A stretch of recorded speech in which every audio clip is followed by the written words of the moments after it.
Well, we're fortunate to have in studio today is our Lieutenant Young from the Piscataway Police Department and Sergeant Rapach, also of the Piscataway Police Department. And the reason why they're here on set to talk very briefly about, we all know what transpired out in Denver with the school shootings and the latter portion of last semester down in Texas, Uvalde, Texas. And that has cropped up, obviously, with a lot of parents, not just in Piscataway, but around the country, about school safety, protocols that are used by school districts that are required by the state of New Jersey, Department of Education, and working with both the state AG's office, the county prosecutor's office, and the local police departments within respective communities. So maybe I'll start with you, Lieutenant Young, and then Sergeant Rapach can jump in when he wants. What is normally the process, without giving away the store, so to speak, about safety tactics that police departments use, is probably the number one protocol that departments and the school districts use when there's an active shooter, say hypothetically at a, in this case, well, not hypothetically, several have happened over the last years, but like hypothetically if one were to happen in a community such as Piscataway. Right. So if anybody has seen the footage for the new shooting that happened in Tennessee, I would like to commend those officers. They did exactly what they're trained to do. The active shooter training changed in 1999 when the Columbine shooting happened. So as of that point, the tactics as far as surround and then make contact had to change because the suspects were in the building and they were actually, injuring and shooting at students. So the surround the building and not going in instantly was changed at that point. So that was obviously law enforcement take a step back. Hey, maybe that's not the best thing because you don't know how many more people might be harmed in the meantime. The tactics were reassessed, and at that point it became immediate entry, move direct to threat, and don't wait because at that point you could be costing lives of the innocent people inside. Yeah, instead of marshaling, waiting for substantially more of backup to come. Correct. So most schools have, I believe under state law, they have a direct line to the local police departments. That's correct. With their facilities there. If something happens, the departments are noticed on hand. It's all hands on deck to proceed whichever building they have to go to. Correct. Now, periodically, once a year or so, there's an actual physical live shooting training exercise that takes place. Yes, all of our patrol officers are trained minimum of once per year with active shooter training. That is what we expect them to do during a situation like that. It is respond to a scene, form a small group of an entry team, and enter the building and move direct towards the shooting or any sort of active threat to eliminate that threat. Now, you probably are wondering why the Lieutenant Young said patrol officers, because typically when a call comes through, it's going to be somebody out in a patrol car that are going to be the first on scene to come. They're the first responders. We have the manpower in each district in town, and then they'll usually be the first ones on scene, and then the detectives and the support people will be shortly thereafter. And that runs in conjunction with the protocols that have been put in place by the local school district, promulgated by the AG's office and the Department of Education, working in tandem together. Yeah, Sergeant Rapach works hand in hand with the schools now, and I can let him touch on that. Sure. Well, why don't we move over to you, Sergeant? So when working with the school district, what in the back of parents' minds, I mean, obviously they don't see that, only they see what happens on TV, unfortunately, the sad situations that arise during an active shooting like this. But for law enforcement in the background, what is going on behind the scenes for, like, when in the case of an active shooter? Well, with things like this, especially here in Piscataway, we, the police department, have a chance to work directly with the school board and the schools themselves and put parents' minds at ease. Here we are drilling with the schools. The police department is actively involved at majority of the drills with the schools. And we have plans in place that ensure that we work hand in hand in conjunction with the schools. And you know pretty much by working with these drills, you know the layouts of the buildings. Correct. And the ins and outs. So it's not like the officers are gonna go in cold, not knowing, not have to read a schematic or hope that somebody from the school district's there to show them where to go. Correct. And as you said, Lieutenant Young, time is of the essence now with the thought process that has been changed with rules and procedures about having immediate entry to go into where there's an active shooter now. Right, that's correct. Every officer is trained on that. Our main responsibility is to get to the scene, make entry as quick as possible, and only make the threat as soon as we can.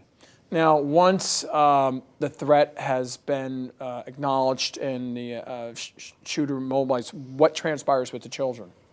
At that point, we move from the direct threat to assessing the scene to giving first aid to anybody who may need it, contacting the EMS services, securing the rest of the building, make sure everything is secure, and then we'll have a location where parents can come and pick up their children. Rally point, and that's all been worked out through the school district. Yeah, they're just about finished with that whole plan, and that's all being done with the reunification position. Okay, and all that in every school in the state requires, just so people know, the state requires that to be looked at every year on a continuous basis. That's correct. So it's just not a plan that goes on the shelf for several years. It doesn't get looked at. It actually is looked at on a continuous basis. Yeah, and unfortunately, the frequency of these active shooter things, it makes it that much more important for us to have. Yeah. Now, Sergeant, did you have something else? I was going to say it's fluid. We're constantly reevaluating this current plan that we have in place and then making it a better plan. So it's a constant fluid changing situation. Yeah. Well, I think that's critical that the parents need to know that between the police department and the Board of Education, everything's fluid. You always got to keep a eyes if something crops up, and that's what we're doing, and that's what we should be doing as officials and through public safety. Yeah, rest assured that the Piscataway Police Department has the tools they need to respond and handle a situation like that. Okay. Now, I appreciate you both coming on, stopping by on Piscataway to let the parents of the Piscataway children who do attend school. And I just want to reiterate, that's not just for the public schools. That is for the private schools, too, that are housed here in Piscataway. Yes, that's correct. You have several other private schools that are out there, so it's just not, hey, we're just worried about the public schools. It's for every school facility within the diameter of the confines of Piscataway Township. Including the county regional schools that we Yes, it's county magnet school. Yep. Okay. And while we're at that level, before we close out, you work in conjunction with the Rutgers PD because, Rutgers has a large footprint. That's correct. Obviously there, so it just is not confined from K through 12. It already goes up to the actual university property and their facilities also. Rutgers University has a portable active shooter facility where they can take that somewhere and set it up, and they've allowed us to come over several times to train with them. So we're all on the same page as far as tactics. So if they call us and we call them, we're all going to know what we're going to do. Okay. Well, with that, I want to thank you both. Coming on, stopping by, Lieutenant Young and Sergeant Rapach. But I want to, before they get off the show, I want to congratulate them on the apprehension of the bank suspect. Oh, thank you very much. Very quickly. I think a lot of people were stunned when we posted that. That was a great team effort. No, I want to congratulate you, and I know the FBI is too. So thank you so much.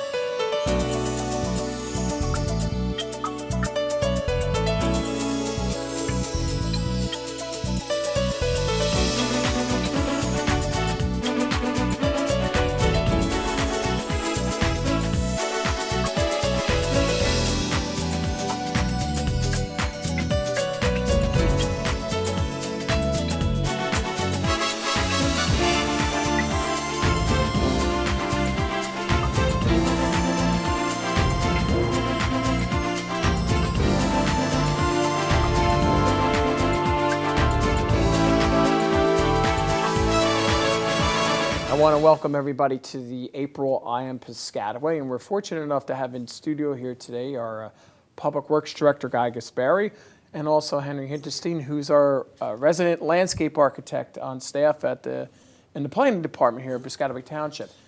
So folks are probably starting to see throughout our community a lot of roads being reconstructed.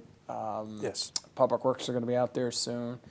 A lot of improvements that are going to take place in some of our parks. And throughout our community. So I think, Guy, I'll start off with you. Okay. The expectations, we still have probably, I think, 12 to 14 streets that were hung over from last year. Actually, I counted 23. 23. So last year we had a bad winter. This year, not so bad. So we did good. So what happens is that we have a two-phase approach when it comes to neighborhood streets. Yes. We have the engineering department that goes out and takes a look at the drainage and what curbing needs to be replaced, or if any new curbing needs to be added in that may have not been there. Right.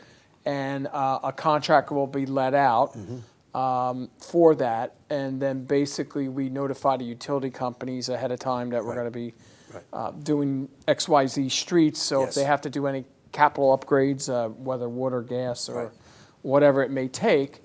And then in the interim, our sanitary sewer division of our public works department also starts TVing the sewer lines to Yes. see if there's any repairs that need to take place. And the storm lines too. And the storm drain lines. Because one thing we want to make sure when we actually get to the point of capping, there's not going to be any digging of the roads up because of the moratorium. Exactly. But the number of roads that are, as you said, that are left over, about 23, a lot of it it spills over into the next year's. Yes. Because there's only so many months during Right. prime construction season Exactly. for public works Exactly. Yep. and the engineering department Right. to reconstruct some of these municipal streets.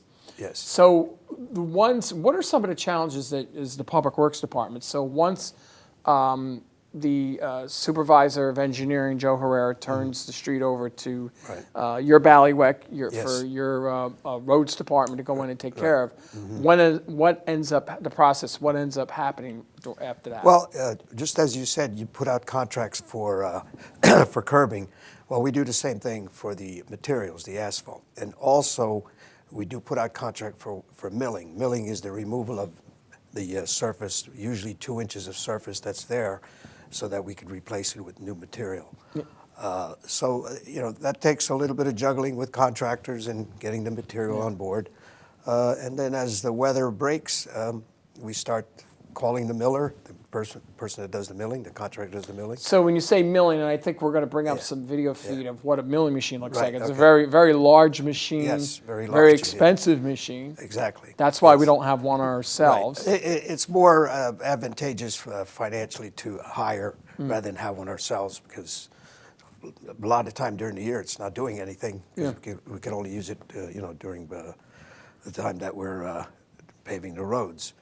So, Now, right now, for instance, folks over in the Wood Lake area see that we're starting to Yes. work on snowdrift, where we're fixing whatever uplifted sidewalks are happening from the township street trees. yes. And in that case, in that development, we're not just doing the standard 2-inch mill and overlay. Yeah, we're taking on, Public Works normally doesn't take on a full reconstruction of a road. And this is somewhat a full reconstruction. What had happened there, I think it's somewhere around 2008 or so, we had done that neighborhood, quite a few roads, and we didn't realize that the base had a lot of clay. And what happens with clay, as you have vehicles riding over the road, starts to pump, and before you knew it, there were cracks in the road. Terminology, explain that in layperson's. I know Henry knows, but Well, pumping means the clay. It's just like you're kneading dough, and it'll go. It starts moving around, and then finally comes up through the pavement. And we started having clay coming. that's up where cracks. you'll see what they call spider cracks all over the place. Right. And you'd see the road is really starting to be inundated, have waves. So what we did started doing with those roads one by one, we did Sunburst, and we did Winterberry, and now we're going to do Snowdrift.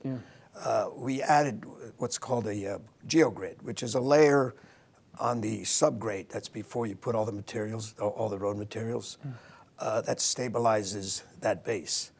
And the last 2 roads that we've done, they seem to be holding up fine. So basically, but we're also not just doing 2 inches. We're going down substantially. Yes, right. We're removing all the materials all the way to the subgrade, which is generally 6 inches of stone. We call it DGA. It's dense graded aggregate. It's a layer of different sizes materials in that layer, and then you put 5 inches of base and then 2 inches of top pavement material. So it's going down pretty deep. Yeah, it's sort of like a full-blown engineering reconstruction. So there's 13 inches of material removed, 13 inches replaced. Which that's why when the people out there were saying when that's happening, Right. you're obviously not going to have access to your driveways Right. out there. But Right, Henry, that's Well, yeah, I mean, what happened is the contractor's been they're pretty good, the ones that we've done, they're pretty diligent. They remove the material within a matter of days, they get everything done so that people at least can get in and out of their driveways. So. and as you- go ahead, Yeah. Henry. and I you was just were going to saying. say, yeah, the geogrid, as Guy was saying, is just another reinforcement layer. So it's Yeah. a geotechnical fabric that's installed that sort of bridges that sort of unsuitable clay material Right. and that DGA and the pavement layer. Now So it we're just not adds we're not another obviously sort doing that in every neighborhood. No, it's only just when- the ones that we know where Right, there's. and we know there's a problem, Problem. With the base, so Yeah. that we stabilize it and then make sure that it doesn't, Probably fail on us. when that development was built back in the late 60s, early Mm-hmm. 70s, Yeah. it probably should have had something like that, but Probably, the yeah, technology yeah. wasn't there at that time Right. in order to install like a geogrid. Right. or more of the subgrade should have been Yeah. removed and Yeah. stabilized. Right. But now we some of these roads we're requiring that we do around town now up to county standards, which typically is a Yeah. lot deeper Lot and heavier. Well, some of costs the more roads money where, to do. where we know but- that they have a lot of truck traffic. Yeah, that yeah. We should have Or heavier a road. heavily traveled Heavily road traveled, where, yes. or if there's a clay situation like over in the Arbor area, you have a lot of areas where it's very sandy. Right. We Yep.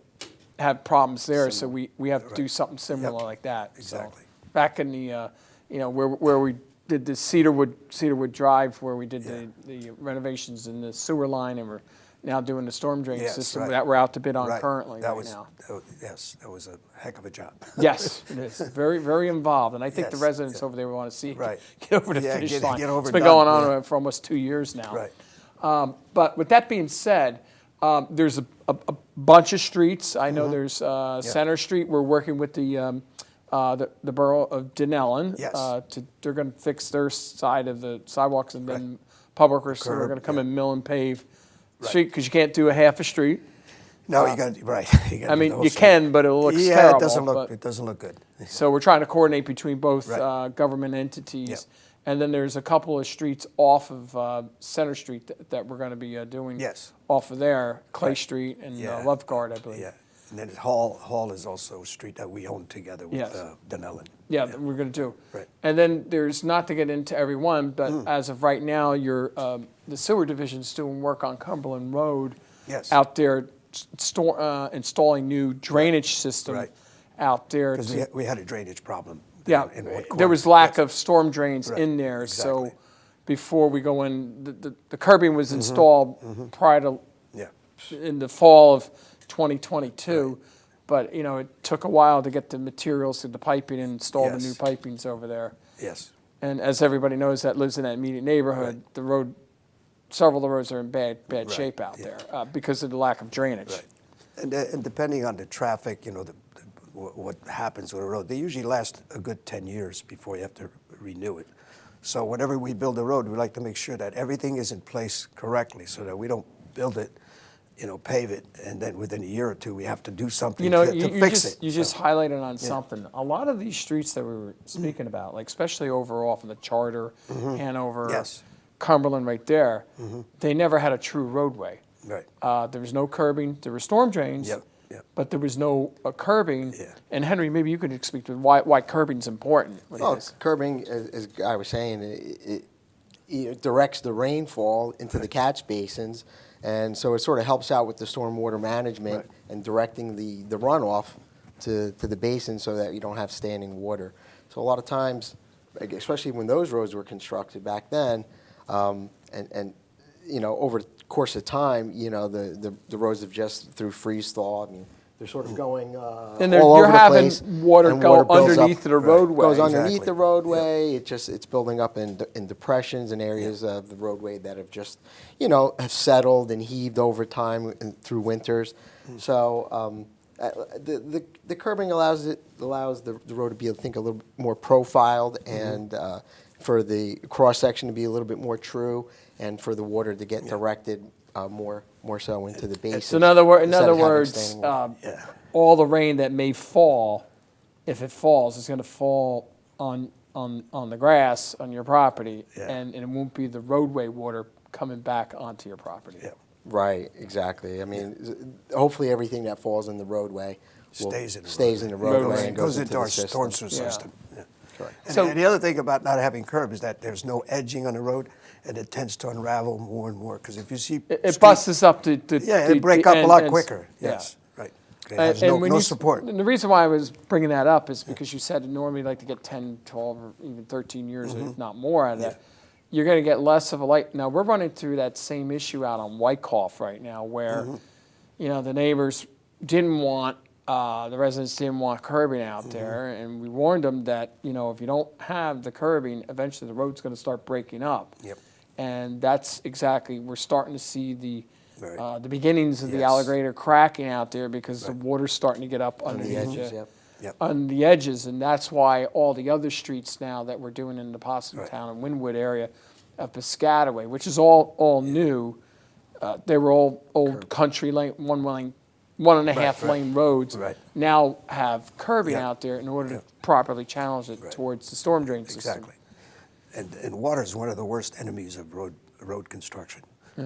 It tends to tear up a roadway, you know, quite readily because of the freezing, because of the undermining, and all those issues that water, you know, starts to do to a road. So I don't want to ignore Henry Hinterstein Okay. here. We're going to come back because we have some issues with the sanitary he makes sewer. some tremendous parks in this town. Yeah, yeah. Well, we love staying it. on the topic of the roads, Okay. as a part of, in conjunction with these road projects, and if some of the residents may have seen, is that, you know, there are times when we need to take down some of the street trees Yes. that go along with these road projects. And to that effect, I'm going to be replacing, you know, several trees, and a lot of these projects that the roads are being reconstructed. We're also going back and we're replanting a lot of the street trees in those areas as well. But the So I know trees, some people had Henry, concerns. that you're specking to plant are going to be different types of trees Yeah. that aren't Right. typically going to uplift a sidewalk and/or push out the curbing. Where Typically not. you know- Again, it all varies, but we try to use root barrier where we can. We try to use more ornamental trees, especially in areas where there's overhead wire, so that there's less. so the of a ornamentals will grow like conflict. 15 Right. or 20 feet. Correct, correct. And typically they won't have the same impact on the sidewalks and on the curbing as the larger oak trees and maples and limbs. Because we're spending about $300,000 a year, Yeah, you know, just doing roughly. We'll wait sidewalk. till we get a large contract Right. to do the township up, and that's we do that as a courtesy for the residents. Yeah, right. Technically, Yeah. they're responsible for something like that, Yeah. and we're probably one of the few towns in the Yeah. state of New Jersey that actually do Right. this for the residents. Yep. The parks, you know, Mm-hmm. and then we'll talk about the parks for a few minutes, and then we want to come back to the storm drains and the sewers division. The parks, you have a couple projects underway right now. Correct. Do you want to talk a little bit about it? Yeah, I mean, one of the projects is over at New Market Lake, where we've been, you know, I think spending the last several years doing, trying to improve the lake area. And this will probably be one of the final phases. One of the, yeah, definitely one of the larger final phases phases. for that lake area. There may be some other more maintenance-related projects like repairing the pathway along the lake. You know, maybe doing some plantings, things of that nature. But as far as the main construction areas and amendment to the lake area, I think this is probably one of the last phases.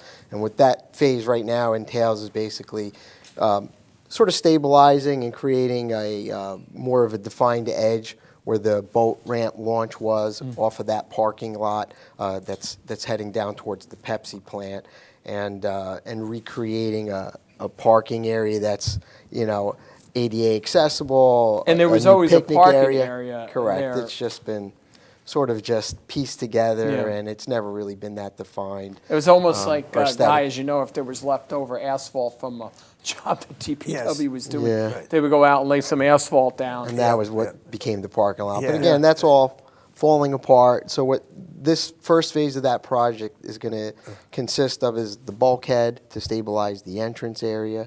It includes the boardwalk.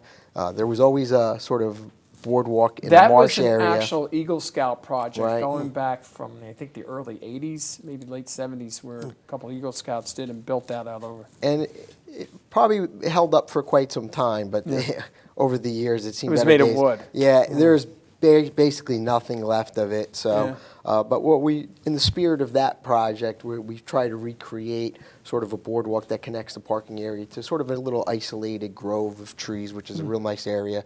And I think the boardwalk itself through the marsh area is going to be a real nice feature of that area, give you a different experience. And again, in the second phase, which really is ready to go, and as soon as this phase is completed, that second phase will come in right after the boardwalk is completed, and that'll include the repaving and reconstruction of the parking lot in that area, a new picnic grove with pavers and landscaping and picnic tables and benches. So it's going to be another, I think, great area for the people to come and enjoy the lake area and the marsh area and different areas along New Market Lake. You know, it's hard to believe, Henry, that and Guy, that when we started the renovations of Columbus Park, it actually started, I believe, back in 2004 when when the dam was reconstructed. Right. That was the impetus of everything. Yeah. When we took a hard look, and we actually, if people remember, almost 17, 18 years ago, we acquired the old mill bird. Yeah, it might have been started with that. Started with that we acquired the properties. Yep. And then we took a look about, hey, what can we envision out along this whole, and that's when we had an envisioning process that we want to reclaim the waterfront down there for recreational purposes and for people to use, because it was totally underutilized. And now you have probably one of the most picturesque areas of not only our community, but in central New Jersey, there with all the amenities that have been built over the last decade and a half. Right. Out there where people can come and just listen to a concert or get married or take prom pictures Right, There's or no shortage of activities you know, that take there's place there. you know, or just enjoy a general day out along that lake doing other amenities, whether it's kayaking or fishing. You got to catch and release, Right. but But it's fun. It's fun for kids. You can do that. Yeah, I mean, it's a great, you know, I think it's just a great area. Like you said, there's tons of activities that you could partake in, you know, with the lake. There's at least 3 kayak launches in the lake, 4 if you count the one that's back on 11th Street portion of Columbus Park that actually connects to that lake area. and people don't realize that it's a very large park. It is. Yeah. Yeah, Columbus Park is a very large park because it sort of follows the whole lake and the whole brook. In different areas. So yeah, you have the kayaking, the fishing. We have arbors and areas to just sit and read and enjoy the lake. We have the fountains in the lake. Yeah. So I mean, I think it's really transformed over the last 20 years to what it's become today, and hopefully it'll continue to be. Well, used. I just very happy watching people actually use the facilities that have been built down there. It just that's what we're in the business of government, dude. Yeah, it's great. I mean, usually it's nonstop. Accolades usually for that You can tell that one it's area. being used a lot because DPW goes down there on a regular basis Clean and up empty the- out the clean up garbage. the garbage That's a cans. good sign. Garbage You're right, and that's a And great by the way, sign. all those new garbage pails down there were paid for through the Clean Community Communities. grant Right. grant money. We're going to have a whole new. And there's actually some new ones Yeah, a being whole bunch of added new ones, been in the discussing. gazebo area Yeah. as later on this year. So we're planning on replacing some of the existing benches and litter receptacles, recycling receptacles. And again, the litter and recycling receptacles will be paid for by Clean Communities grant money. So yeah, it's going to even which is good. transform a So little bit more. It's hard to believe that we're actually getting at the tail end of the major reconstruction, right. and I think Long then process. we just enter the maintenance Yep. Exactly. segment of the park, because it's just not along Lakeview, it's also back off 11th Street in Mansfield right there. So we did the pavilion right back there, which holds probably about 200 people underneath, and becomes a very big facility out there, as well as the basketball court. So we spoke a little bit about Columbus Park, Lakeview on there, the projects are there. What are some of the other improvements that are going to take place this year in the parks? This year, some of the other improvements are we've, in the last, people probably have noticed, in the last 2 years, we basically, we have a program where every 5 years we try to go out and refurbish all the courts in the township. Tennis courts, basketball courts, the roller rinks. So usually it's about a 5-year cycle that the color coat on the courts lasts. And so that we don't have to do full reconstructions all the time by letting them sort of deteriorate. What we do is sort of like seal coating your driveway. You go out there, you color coat these courts every 5 years. They'll last a lot longer before you have to reconstruct And I think them completely. that's critical that the folks, I mean, just like if you have your own home, you got to do maintenance. Right. And because the court work and things like, if you just go, you go to other municipalities and you see that they just let it go. They'll Yeah. build it, but they don't do any You maintenance. know, once And a then crack next develops- thing you know, it's a full-blown gone, yeah. reconstruction. just like we were talking about with the roads, the worst enemy is the water, the freeze-thaw cycle. It starts with a small crack. That small crack then develops into a large crack, grass. And so by keeping up with any crack repair, seal coating, you get a much longer lifespan of the courts. And so, I mean, I would have to say, like I said, all the courts were completed in the last 2 years, with the exception of a couple scattered courts. Durham Park had some issues with, again, drainage, where we had So to move some we're courts around. talking about possibly ripping out the tennis court there because Right. the problem with the water, standing water that's out there. Correct. So to really repair that, that whole court really should come out. And what the plan is to put 2 smaller pickleball courts perhaps in there in lieu of the tennis court. On higher ground. Well, it's actually, that is the highest ground, which is, when we took this project on and we're looking at how we can improve the water, it was shocking to me, but with all the water issues that we had there, that's still the highest ground in that park area. That's what the survey so, shows. Yeah, no, and it is. But what we're going to do is we're going to go in there, take that court out. We're going to improve the drainage with some dry wells, some under drains. And we're going to make the area where the court is about half of what it is now, because pickleball courts, fortunately, take up a lot less space. So we can get 2 pickleball courts in approximately the same amount of space that we would use for half a court. And then with the additional space, add some trees that like sucking up the excess water. So we're trying to address the water issue while also still providing an amenity, a little bit of a different one that's become sort of popular in the town. And that's also the case for the other pickleball courts that we're possibly going to be. We're going to be repaving the roller rink over at Burn Park. That was one of the leftover items that we didn't get to. And as an alternate, it's a possibility that we'll be adding 2 pickleball courts over at Suskin Park. Which so is a that's very heavily used heavily park. used park. Again, recently completed, the fitness area outside, brand new playground. All the courts have been redone. So again, a heavily used park. You go there. That would be a different component, obviously. Yeah, and then it would go right next to where the existing courts are now. There's room for it. So depending on how the bids come back, that's in there as an alternate bid. And as the numbers are good, perhaps we add a couple of pickleball courts in that park. We're looking at the larger parks in town that can handle it, where if and where it makes feasible to add a pickleball court. Right. Obviously, we need to have not a ton of space, but you still Yeah. need to have the space for it, the right orientation. And, it has to be an area that's relatively dry and that could handle I know one of the construction. areas we're looking at, but it's a little bit challenged, is Prime Park. It's very Because we have challenging. constrictions there. We have constrictions. We have the path that's already in place. And we have a lot of existing amenities You have the underground there. utilities. Right. And so, although we would like to put some courts there, it's just the feasibility of it is not 100% right now. So, but there's some other areas nearby that we're looking at to perhaps, accommodate. We those want to pickleball geographically try to balance these Exactly. courts over. And we've done that. Like over those 2 years that we've done all the courts over, we've restriped some of the existing tennis courts and created some pickleball courts in different areas of the town. Wynwood Park, Columbus Which, Park, by the way, is very Quibbletown Park. popular over there, as the neighbors tell me. Yeah, so I mean, we're trying to, like you said, to sort of create some of those courts in the different areas of town, so people, regardless of where they live, have the same opportunity. So they to can all use. go see an orthopedist when they injured themselves playing pickleball. I hope that's not the case, but But, all right, so we just spoke about some of the parks. When it comes to landscaping, when Public Works and/or Engineering Department has a road project, where do you come in on?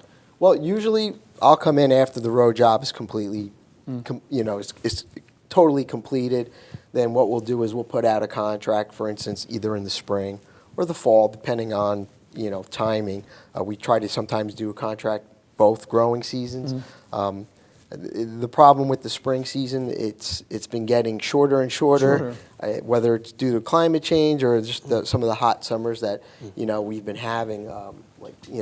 Sometimes you're here in late April, early May, and you're already having stretches of 80-degree temperatures. Just like and today, we had drought. like 29 Yeah, it's degrees all at over night, the place. which it's kind of still cold. Then all of a sudden we go into hot, so you don't have that interim time. We'll put out those contracts, and we'll get as many trees planted in the window that we have where we feel that it won't be an issue with the weather, that they're at risk. One of the big challenges that we've had with township street trees throughout the community, a lot of them end up having disease, and we had to clear cut a lot of them down, like over in the Gramercy Park area, off of Sturbridge. I mean, Public Works had to go in and take down, but a contractor go in that they developed disease. The problem is the ash trees throughout the whole Northeast, really the whole country, has had issues with the emerald ash borer.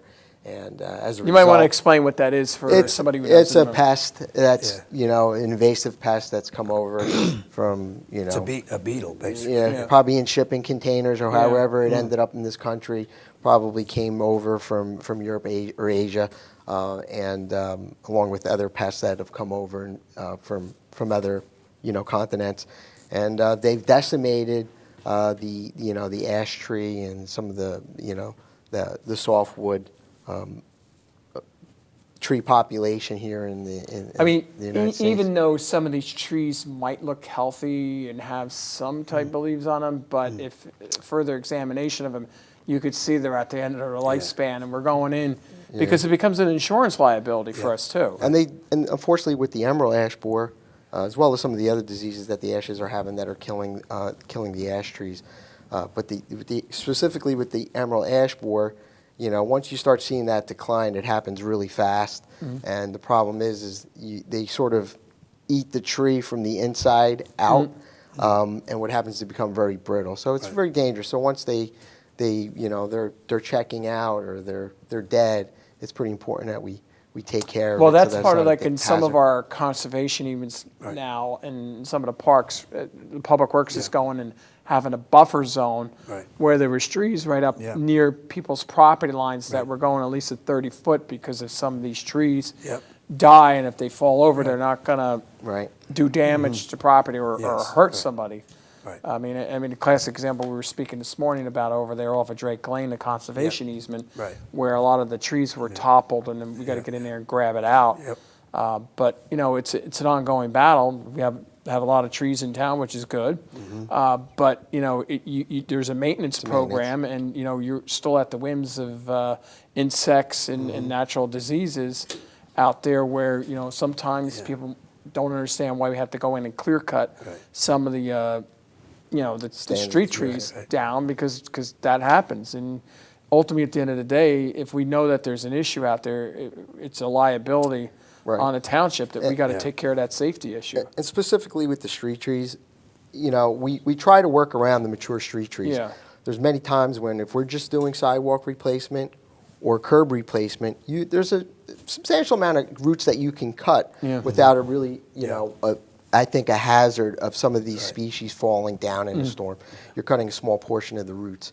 The problem becomes is when we have to do both sidewalk and curb in the same areas, it becomes a problem, or excavate on both sides of the tree, because now you're cutting a majority of the roots on both sides of the tree, and there's really nothing there to stabilize that's it. why that sometimes the trees have to come down. Exactly. We'll replant. Right. And if it's just a sidewalk or if it's just a curb, there's a good chance, depending on the species of the tree, how much work we need to do, that we can maintain the existing mature trees, but sometimes it's unavoidable.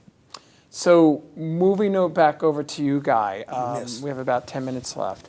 Okay. One of the issues that we've been having recently, I wouldn't say last year and change, is that there's this grand notion out there when something says on a package that it's flushable, doesn't mean that you should flush it through your toilet that goes into the sewer system. So you might want to delve in that a little bit. Flushable, it's probably correct in some sense because you can flush it down your toilet and it goes. Yeah. The problem is it's got to go through our sanitary sewer system, and most of it goes by gravity. But then once you get to a low point and you need to get it higher up, Through a pump station. we have pump stations, and that's where we have the pumps. And these things just start clogging up the pumps, so causing us to stop and do repairs. It could create backups, so they create a lot of problems for us. So we do have footage of the work that the sewer division at the Public Works Department has Yes. been doing at the Castle Point Right, and that's pumping one- station, yeah. and it has become Yeah. very problematic over the it's, last it's 6 one of the months. chronic pump stations that's had a lot of issues. Due to wipes. Due to wipes, yes. And I know they're going to show the video right now of some of the Right. wipes that are in it. Yeah, they It's don't just break stunning. down. They don't break down like toilet paper. Yeah. They kind of stay almost whole, and they get into the impellers and into the pump system, and they just clog it up. So I know we just we'll had see in the an video. outside contractor come in and install some just additional pipes out there Yeah. for that, and we're going to be retrofitting the actual electronics out there. Right. But like in that development right there, as Henry knows, that sewage gets pumped up to Morris Avenue. Yep. So the problem is if everybody in that development's flushing wipes down there, Right. It could it becomes be a mess, yes. an issue for the development out Right. there, even though we set letters out Yep. to the neighbors, please do not do that. And when that happens, we can't just say, well, we'll get to it in the morning. We have to go there right away because we Yeah. don't know if it's backing up enough to create problems, for people. So it involves extra overtime for our people, extra work, unnecessary work. If there's any way that they could So, I mean, actually that's make part them- of the problem if you want to keep your annual sewer bill reasonable. right. Yeah. This is part of the problems. I mean, Yep. fortunately It for adds to our cost, yeah. fortunately for your department, you've been doing a lot of preventive maintenance Yes, right. on all of our pumping stations. But with that being said, we still Yeah. need a little cooperation from the Yeah, residents yeah. there. Even a fully functioning pump and pump station, once you get those, a whole slew of those flushable wipes in there, it'll cause problems, no matter what you do. It never to feels keep like it at right. the one time when the commissioner of sanitation from New York City, they had this huge thing that it was probably the size of 6 feet. Yeah, It big was giant- all wipes Right, that right, just yep, got yep. like They peanut had a butter name, right they had there. a name It's for just it. I amazing. forgot what they called it, but it was like this tremendous thing just slaggling through, like it was Yeah. alive. Yeah. No, and I think that's critical Yeah. because we're one of the few towns that are actually Yeah. doing a good job at Right. maintaining our sanitary Yep. stuff, because most people think, all right, it's out of sight, out of mind, it's underground, who Yeah. cares? But, it's not, yeah. it is a critical part of critical, infrastructure. yes. Because Yes. nobody wants to have raw sewage backing up in their Nope. place that they live. Right. So all they know is that when they flush, they want to know it's going Yeah. to Sayreville, where it's processed down Out there. of sight, out of mind, Yeah. out Yeah, of the house. But like you said, it's probably one of the most important Yeah. infrastructure It is, yeah, items yeah. that you don't For see, public health people safety don't think purposes, about. that, You flush your toilet and you just know it leaves your house. That's Yeah. all you know. And But it- there's a it long ends up in process. Sayreville. Yeah, it's a long process. Before to get it sanitary there. sewer systems became, invented, or whatever you want to call it, there's disease was rampant. Yeah. That's one of the things that keeps us safe too, from diseases. So, Guy, one of the other issues that you guys maintain a lot of the parks and work in conjunction Yeah. with Henry. Right. So when we Henry, we go through, even though he's doing maybe some renovations some of the parks, that the actual maintenance of Right. elevating the trees, Yeah, that becomes picking up, that filling the becomes thing my, down, my department. that's yeah. your bailiwick, but you work closely with Yeah, Henry. yeah, right. We work closely with all the departments. We, Yeah. we work quite well with each other. Yeah, with the engineering, with Henry. Yeah, I- we do and- communicate and a we've lot. done a lot of renovations, Yeah. to make it a little bit easier for the public Right, works over right. the Right. years. Yeah, but we Yeah. work in conjunction to make sure that all the parks are maintained properly, whether it's putting out a contract, Right. whether it's improvements, whether it's maintenance. We're always in constant communication when it comes to the parks and all those things. Like, for instance, we already refilled all the safety surface already Yeah. for the upcoming season. Right. Normally, that doesn't get done until May, but we Yeah. were able to, because of the warm weather, Yep, yep. Good we one, were too. able to get the To get to it. contractors in earlier to Right. actually, so Yep. come April 1st, Right. which is right around the corner, Yeah. all the parks, the safety service has all the new fresh Yep.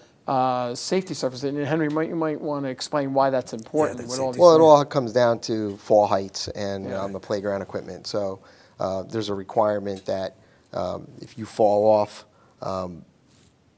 any safety or any playground equipment, that there's a safety surface that, depending on the height of the equipment, the head trauma that's caused by a certain fall of a certain height, depending on the heights of your playground equipment, the safety surface has to be able there to sort of attenuate that fall and that impact that you could have on a head impact off of if you fell off of that equipment. So that's why it's very important to keep up with that safety surface, because as it breaks down, especially the hardwood mulches, as they break down and they get compacted over use,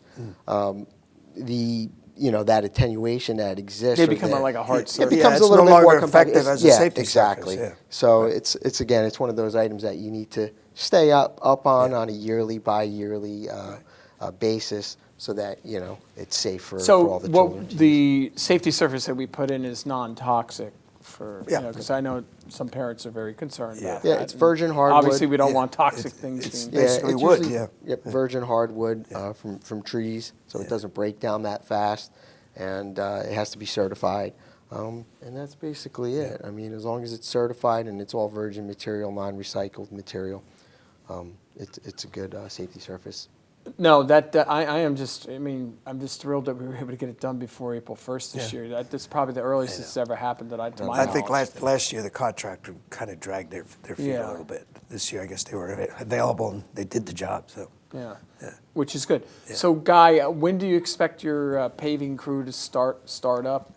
probably within the next few weeks. I don't. Other way, you're under Yeah. construction on Snowdrift right Yeah, now. Right. The yeah, outside they're starting contractor. that. So that'll probably start, like I said, within a week to 10 days. They're going to be pretty much excavated. As soon as we get our paving machine back from So that's the due to maintenance come back. Yeah, I that think is being done on it. should be here any day. Yeah. Yeah, so the weather's sort of breaking. Outside of today, it was pretty cold last night. But we usually start somewhere in the beginning of April and start moving it. take I do care of know that we're gonna take a look at Mountain Avenue this year, the section from Yes. Girard and North Right, Rand down right. to Birchwood Drive and Yes, that area. And those areas, I know yes. one of the first things out of the gate engineering's doing with the block work is Buckingham Yeah. Drive and Yes. several of the other streets in the Right. one area on North Rand between I think it's Millbrook and Girard. We're gonna Yep. finish that out with the bike Right. lanes that we've been striping, Henry, which is actually people are using them, which is I'll interesting. tell you, the MUPs and the bike lanes, I think, are some of the most used amenities in the town. Yeah. If you go by Green Acres on any given lunch hour, Yep. it's a tremendous amount of people that Yeah, use they're the- walking. A lot of Well, walks. whether it's the And high the school bike kids areas. doing Yeah. right there, or the corporations, Right. people are Yep. employed by there. And then you have the running clubs in the evening that use the actual multi-use pass on 18 Yeah. that cross over to Right. right there, and it's more of a safe Yeah. way to do that. Right, So, right. but I want to thank you two Yeah. for stopping by on Piscataway. Talk about some of the projects. That are going to be coming up this year, or Yep. either already started, Yep. or will be starting. It's just a matter of getting some of these contracts awarded and babysitting the contracts as we go. And Yep. hopefully, if we have nice weather for the month of May, June, July, and August, and September, Public Works will be able to get a lot of A lot of work done. Yes. and production done and facilitate a lot of the improvements. And a lot of it's weather contingent Right. out there, because you don't want to pave when it's cold. It's not No, good. no. But that's good. So hopefully we'll have some Yeah. good weather upcoming year. Right. And we get When a it lot gets done. into the 50s, 60s, and Yeah, you're good. we'll be You're ready good to on go, that. yeah. And Henry promises he's going to get a lot of these parks finished Parks up. done, trees replaced, and I think we're going to be in good shape. Yeah, and I look forward for when we have the ribbon cutting out there. Yeah. The next phase of That'll be soon. out there on Sooner than later. Lakeview Avenue out there on there. So, Yep. so with that, we're going to close out the show. I do know we have some other video feeds that we're going to show with the middle school basketball. I think the Easter egg hunt and some of the other items that we're going to slip into the show for people to watch. And we look forward to seeing you in the month of May.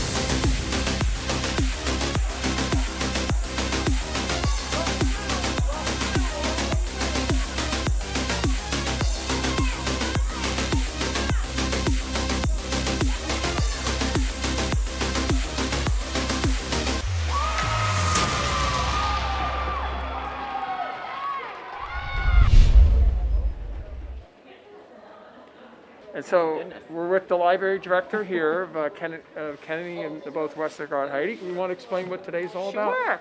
We are having our annual Makers Day event at both buildings, and it is a celebration of making and creating, science, technology, engineering. So we have our makerspace here at Kennedy. We have our Glowforge laser cutter. We have letterpress bookmark making, a sewing activity. We have some guests from the Rutgers Makerspace. Rutgers Master Gardeners are visiting, featuring some of our new equipment, our sublimation printer and heat press making on mugs. So a lot of great activities for people of all ages.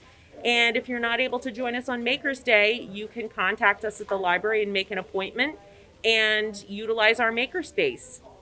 Laser, you process with the laser cutter here. Sure, no problem. So the laser cutter we have is called a Glowforge. It is a laser printer and cutter. So it can cut, it can engrave, it can score, all based on how much sort of layering it takes off of the top of whatever material we're working with. So it's really easy to use software. It's all browser based, so it's very easy for patrons or for anybody using the makerspace to come in and work with the software. And then we have the actual machine, which would be over here. Yep. We have our. So what are you in the process of, what are you going to make here? So actually, I'm not going to make it. You're going to make it. Oh, really? You are going to make Trust it. me with this equipment? I do, and you just walked in, so Okay. perfect timing. So I'm the guinea pig. Yes. So you are going to press the big blue button. Okay. Yep. You Like can release it. down? You can release it. Okay. Yep.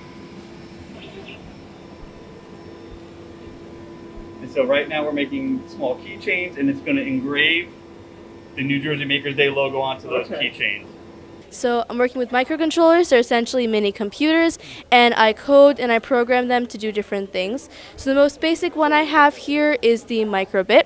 And the microbit, I just have it displaying some text, but it has a whole bunch of inbuilt sensors. And then moving up to more complicated things like the Arduino, I code them using the C programming language. And one example I have here is of a color sensor. So there are different sensors you add onto these boards to allow them to do different things. So for example, if I hold a red paper in front, the LED changes to red. If I hold a green in front, give it a minute, it'll change to green. Okay. So different things, different sensors. Another example of the color sensors is on this robot. So these two are color sensors, and this sensor allows the robot to see black versus white. So the whole idea is that it's able to trace and follow along this line. And as you can see, it is following the line, and then it'll make turns at green squares. How about that? Well, thank you. All What's right. your name? My name's Aditi Gopalakrishnan.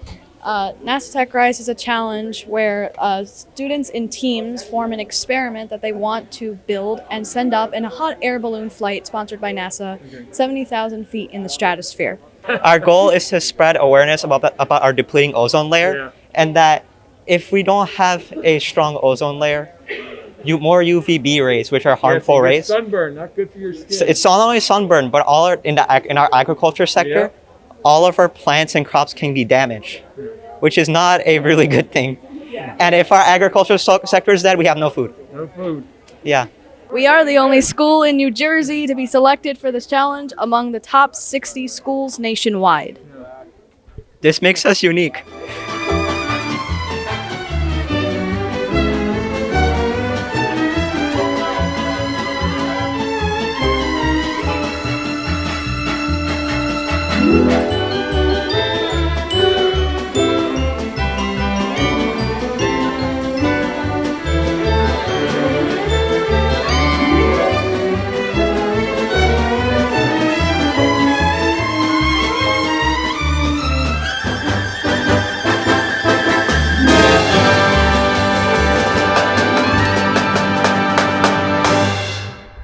Thank you for the hospitality, for inviting me back.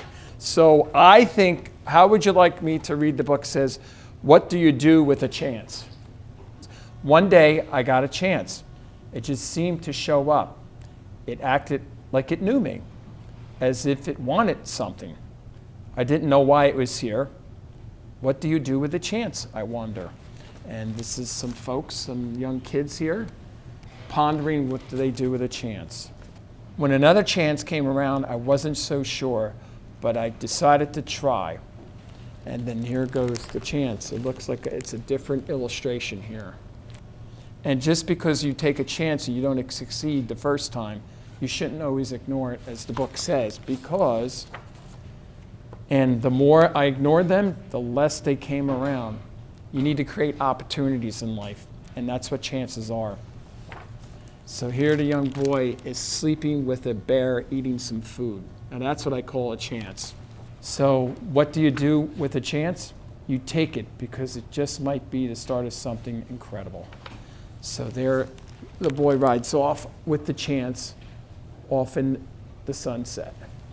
And the moral of this story, this book right here, is that you should take chances in life, because you're going to be confronted at some point in time on which path you need to take and what you want to do, and it's always a chance that you choose the right one.